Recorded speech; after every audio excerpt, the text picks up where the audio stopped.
ಮತ್ತೊಮ್ಮೆ ನಮ್ಮ ಕೊಲೀಗ ಪ್ರಶಾಂತ್ ನಾಥ್ ನಮ್ಮೊಂದಿಗೆ ನೇರ ಸಂಪರ್ಕದಲ್ಲಿದ್ದಾರೆ. ಜೊತೆಗೆ ಪೊಲಿಟಿಕಲ್ ಬ್ಯೂರೋ ಚೀಫ್ ಆನಂದ್ ಬೈದನವನೇ ಕೂಡ ಇದ್ದಾರೆ. ಆನಂದ್, ಏನ್ರಿ ಇದು? ಪ್ರತಿ ವರ್ಷ ನಡೆಯುತ್ತೆ ಅಂತಾರಂತೆ ಸ್ಪೀಕರ್ ಕಚೇರಿಯವರು, ನಾವಂತೂ ನೋಡಿಲ್ಲಪ್ಪ. ಇಲ್ಲ ಅಜಿತ್, ಇದು ಯಾವಾಗಲೂ ಕೂಡ ಪ್ರತಿ ವರ್ಷ ನಡೆಯಲ್ಲ. ಯಾಕೆಂತಂದರೆ ಮೊದಲ ಬಾರಿಗೆ ಈ ರೀತಿಯಾಗಿರುವಂಥ ಒಂದು ಫೋಟೋ ಸೆಷನ್ ಮಾಡಿರ್ತಕ್ಕಂಥ ಸಹಜವಾಗಿ ಕುತೂಹಲಕ್ಕೆ ಕಾರಣವಾಗಿದೆ. ಇದು ಸಂದರ್ಭ ಬೇರೆ ಬೇರೆ ರೀತಿಯಾಗಿರ್ತಕ್ಕಂಥ ವ್ಯಾಖ್ಯಾನಗಳಿಗೆ ಕಾರಣವಾಗಿರ್ತಕ್ಕಂಥದ್ದು. ಯಾಕೆಂತಂದರೆ ಒಂದು ಕಡೆ ನಾಯಕತ್ವ ಬದಲಾವಣೆಯ ಚರ್ಚೆ ನಡೀತಿರುವ ಸಂದರ್ಭದಲ್ಲಿ ಮತ್ತು ಬಹಳ ಪ್ರಮುಖವಾಗಿ 17 ಬಜೆಟ್ಗಳನ್ನು ಮುಖ್ಯಮಂತ್ರಿಗಳು ಮಂಡನೆ ಮಾಡಿದ ನಂತರದಲ್ಲಿ ಮತ್ತು ಪಂಚರಾಜ್ಯಗಳ ಚುನಾವಣೆ ಬಳಿಕ ಒಂದಷ್ಟು ರಾಜಕೀಯ ಬೆಳವಣಿಗೆ ಆಗತ್ತೆ ಅನ್ನುವಂಥ ಚರ್ಚೆಗಳಿರುವ ಸಂದರ್ಭದಲ್ಲಿ ಈ ಫೋಟೋ ಸೆಷನ್ ಆಗಿರ್ತಕ್ಕಂಥದ್ದು ಕುತೂಹಲಕ್ಕೆ ಕಾರಣವಾಗಿರ್ತಕ್ಕಂಥದ್ದು. ಯಾವಾಗಲೂ ಕೂಡ ವಿಧಾನಸಭೆ ಮತ್ತು ವಿಧಾನ ಪರಿಷತ್ತಿನ ಈ ಫೋಟೋ ಸೆಷನ್ಗಳನ್ನು ಗಮನಿಸಿದಾಗ ಯಾವ ಅವಧಿ ಮುಕ್ತಾಯ ಆಗುತ್ತೋ ಮುಕ್ತಾಯದ ಕೊನೆಯಲ್ಲಿ, ಅಂದರೆ ಬಜೆಟ್ ಅಧಿವೇಶನದ ಕೊನೆಯಲ್ಲಿ ಈ ಒಂದು ಫೋಟೋ ಸೆಷನ್ ಆಗುತ್ತೆ. ಆ ಒಂದು ಸದನದಲ್ಲಿ ಇರ್ತಕ್ಕಂಥ ಎಲ್ಲರನ್ನೂ ಕೂಡ ಕರಿತಕ್ಕಂಥದ್ದು, ಅವರೆಲ್ಲರ ಜೊತೆ ಒಂದು ಫೋಟೋ ಸೆಷನ್ ಆಗ್ತಕ್ಕಂಥದ್ದು ಸಹಜವಾಗಿ ಪ್ರತಿ ಬಾರಿಯೂ ಕೂಡ ನಡೀತಕ್ಕಂಥದ್ದು. ಆದರೆ ಇದು ಮಧ್ಯಭಾಗದಲ್ಲಿ ನಡೆದಿರ್ತಕ್ಕಂಥದ್ದು ಹಲವು ಚರ್ಚೆಗೆ ಕಾರಣ ಆಗಿದೆ. ಇದರ ಮಧ್ಯದಲ್ಲಿ ವಿಧಾನ ಪರಿಷತ್ತಿನಲ್ಲಿ ಸಹಜವಾಗಿ 2 ವರ್ಷಕ್ಕೆ ಒಮ್ಮೆಗೆ ಸುಮಾರು 15 ಜನ ಶಾಸಕರು ಪರಿಷತ್ತಿನ ಸದಸ್ಯರುಗಳು ನಿವೃತ್ತಿ ಆಗ್ತಾರೆ. ಅವರು ನಿವೃತ್ತಿ ಆಗುವ ಮುಂಚಿನ ಅಧಿವೇಶನ ಅಂದರೆ ಕಲಾಪ ಸಂದರ್ಭದಲ್ಲಿ ಫೋಟೋ ಸೆಷನ್ಗಳು ಆಯಾ ಕಾಲಘಟ್ಟದಲ್ಲಿ ಆಗ್ತಾ ಇರ್ತದೆ. ಈ ಮೊನ್ನೆಯೂ ಕೂಡ ವಿಧಾನ ಪರಿಷತ್ತಿನ ಸಭಾಪತಿ ಆಗಿರ್ತಕ್ಕಂಥ ಹೊರಟ್ಟಿಯವರ ನೇತೃತ್ವದಲ್ಲಿ ಏನು ನಿವೃತ್ತಿ ಆಗ್ತಾ ಇರ್ತಕ್ಕಂಥ 15 ಜನ ವಿಧಾನ ಪರಿಷತ್ತರು ಸೇರಿದಾಗೆ ಎಲ್ಲರ ಫೋಟೋ ಸೆಷನ್ ಕೂಡ ಆಗಿರ್ತಕ್ಕಂಥದ್ದು. ಆದರೆ ಈಗಿಲ್ಲಿರ್ತಕ್ಕಂಥದ್ದು ವಿಧಾನಸಭೆಯ ಸದಸ್ಯರ ಫೋಟೋ ಸೆಷನ್ ಆಗಿರ್ತಕ್ಕಂಥದ್ದು. ಇಲ್ಲಿ 2 ಚರ್ಚೆಗಳಿದೆ. ಒಂದು, ನಾಯಕತ್ವ ಬದಲಾವಣೆ ಸಂಬಂಧಪಟ್ಟಾಗೆ ಸಹಜವಾಗಿ ವಿಧಾನಸಭೆಯ ಮೊಗಸಾಲೆಯಲ್ಲಿ ಚರ್ಚೆ ಆಗ್ತಾ ಇರ್ತಕ್ಕಂಥ ಒಂದು ಕಡೆ. ಆದರೆ ಇನ್ನೊಂದು ಕಡೆ ಸ್ಪೀಕರ್ UT ಖಾದರ್ ಅವರು ತಮ್ಮ ಏನು ಹುದ್ದೆಯನ್ನು ತೋರಿತಾರೆ, ಅವರಿಗೆ ಮಂತ್ರಿ ಸ್ಥಾನ ಸಿಗುತ್ತೆ. ಆ ಕಾರಣಕ್ಕಾಗಿ ಅವರು ಈಗಿರ್ತಕ್ಕಂಥ ಮುಖ್ಯಮಂತ್ರಿ, ಈಗಿರ್ತಕ್ಕ ಶಾಸಕರ ಜೊತೆ ಒಂದು ಫೋಟೋ ಬೇಕು ಅನ್ನುವಂಥ ಕಾರಣಕ್ಕಾಗಿ ಅವರು ಅದನ್ನು ಮಾಡಿದ್ದಾರೆ ಅನ್ನುವಂಥ ಚರ್ಚೆಗಳು ಕೂಡ ಇದೆ. ಆದರೆ ಈಗ ಆಗಿರ್ತಕ್ಕಂಥದ್ದು ಬೇರೆ ಬೇರೆ ರೀತಿಯಾಗಿರ್ತಕ್ಕಂಥ ಚರ್ಚೆ ಕಾರಣವಾಗಿರುವಂಥದ್ದು.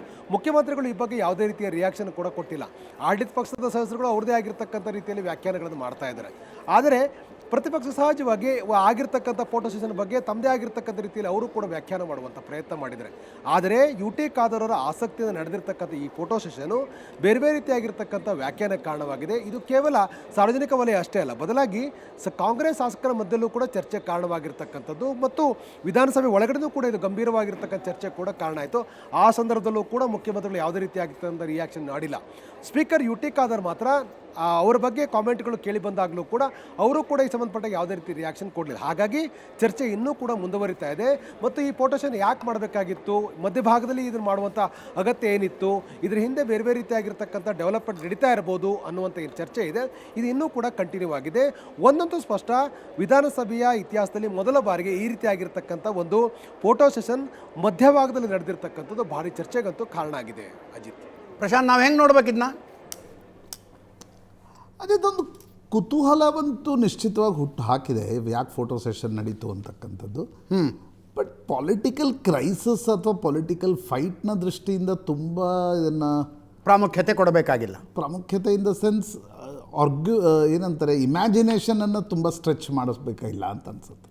ಯಾಕಂದರೆ ಇದು ಈಗ ಮುಖ್ಯಮಂತ್ರಿಗಳು ಈ ರೀತಿ ಫೋಟೋ ಬೇಕು ಅಂತ ಏನಾದರೂ ಹೇಳಿದರೆ ಅದಕ್ಕೆ ವ್ಯತಿರಿಕ್ತವಾಗಿ ಅವರು ಸದನದಲ್ಲಿ ಭಾಳ ವಿಚಿತ್ರವಾಗಿ ಮಾತನಾಡಿದ್ದಾರೆ. ವಿಚಿತ್ರ ಅಂದರೆ ಭಾಳ ಕರೆಕ್ಟ್, ಅವರ ದೃಷ್ಟಿಯಿಂದ ಅವ್ರು ಏನು ಮಾತಾಡಬೇಕು ಅದನ್ನು ಮಾತಾಡಿದ್ದಾರೆ. ವಿಪಕ್ಷಗಳ ನಾಯಕರು ಸದನದಲ್ಲಿ ಸಿದ್ದರಾಮಯ್ಯನವ್ರಿಗೆ ಕೇಳ್ತಾರೆ, ಯಾರು ಅಶೋಕ್, ಸುನೀಲ್ ಕುಮಾರ್ ಇವರೆಲ್ಲ ನಿಂತಾಗ ಸಿದ್ದರಾಮಯ್ಯನವ್ರು ಹೇಳ್ತಾರೆ, ಅಶೋಕ್ ನೀನು ಮುಖ್ಯಮಂತ್ರಿ ಆದರೆ ಖುಷಿ, ಸುನೀಲ್ ನೀನು ಮುಖ್ಯಮಂತ್ರಿ ಆದರೆ ಖುಷಿ, ಅರವಿಂದ್ ಬೆಲ್ಲದ್ ನೀನು ಮುಖ್ಯಮಂತ್ರಿ ಆದರೆ ಖುಷಿ ಅಂತ. ಸುನೀಲ್ ಕುಮಾರ್ ಎದ್ದು ನಿಲ್ತಾರೆ.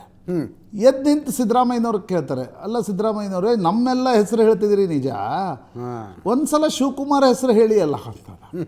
ಅವಾಗ ಸಿದ್ದರಾಮಯ್ಯನವ್ರು ಒಂದ್ಸಲನೂ ಶಿವಕುಮಾರ್ ಹೆಸರು ಹೇಳಲ್ಲ. ಹಿಂದೆ ಇಡೀ ಸದನವನ್ನು ನೋಡ್ತಾರೆ, 224 ಜನ ಆದರೂ ಖುಷಿನೇ ನನಗೆ, MD ಪಾಟ್ಲೆ ಯಾಕೆ ಆಗಬಾರ್ದು, ಮುನಿಯಪ್ಪನವ್ರು ಯಾಕೆ ಆಗಬಾರ್ದು ಅಂತ ಪ್ರಶ್ನೆ ಕೇಳ್ತಾರೆ ಸಿದ್ದರಾಮಯ್ಯನವ್ರು. ಒಂದೇ ನಿಮಿಷ ಇರಿ ಪ್ರಶಾಂತ್, ಅದು ಬೇರೆನೇ ಇದೆ, ತೋರಿಸ್ಬಿಡೋಣ ಅದನ್ನೊಂದ್ಸಲ ಏನೇನಾಯಿತು ಅಂತ.